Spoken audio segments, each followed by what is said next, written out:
Let us pray. We thank you, King of Glory, for this great opportunity you've given unto us to be part of this program. We bless your holy name.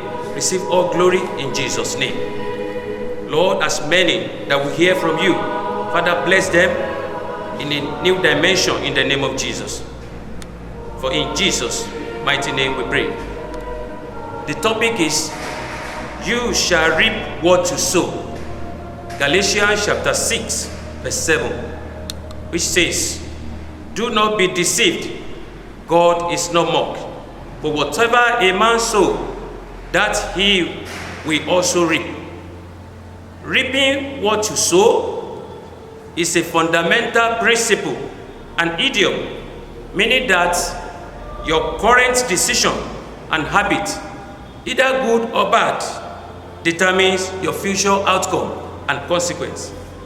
Apostle Paul proceeded in his message from verse 8 to 9, according to Galatians chapter 6, which says, for he who sow to his flesh will of the flesh reap corruption.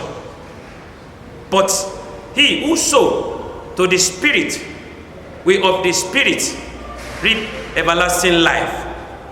And let us not grow weary while doing good, for in due time we shall reap if we do not lose heart. Dearly beloved, action has consequence. Don't allow devil to deceive you to do evil to your neighbor, because if you do, you will surely be rewarded. Do to people what you want them to do to you. Do to people what you want them to do to you, because you will be rewarded. This is a Lenten period. We are to draw near to God. We are to abstain from iniquities. We are to show love to our neighbors. We are to forgive those who have offended us. We have to be at peace with everyone. All believers are to do good consistently, knowing that the harvest will come.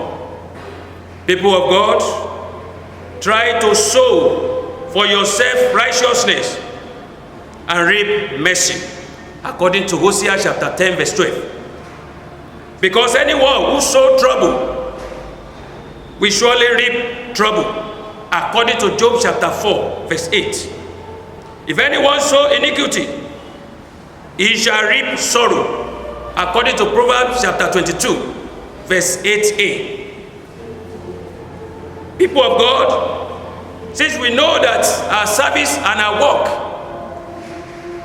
in Christ Jesus are not in vain, according to 1 Corinthians chapter 15, verse 58. There is a reward for everything we do on earth. God will reward us. Let us continue to do good to everyone, and we shall be rewarded accordingly. I pray that God will bless His word in our hearts, in Jesus' name. Let us pray. Father in heaven, we thank you for your word. And we pray, oh God, that you interpret your word in our hearts. Give us an understanding, even to understand the mystery of your word. Thank you, Father. In Jesus' mighty name we pray.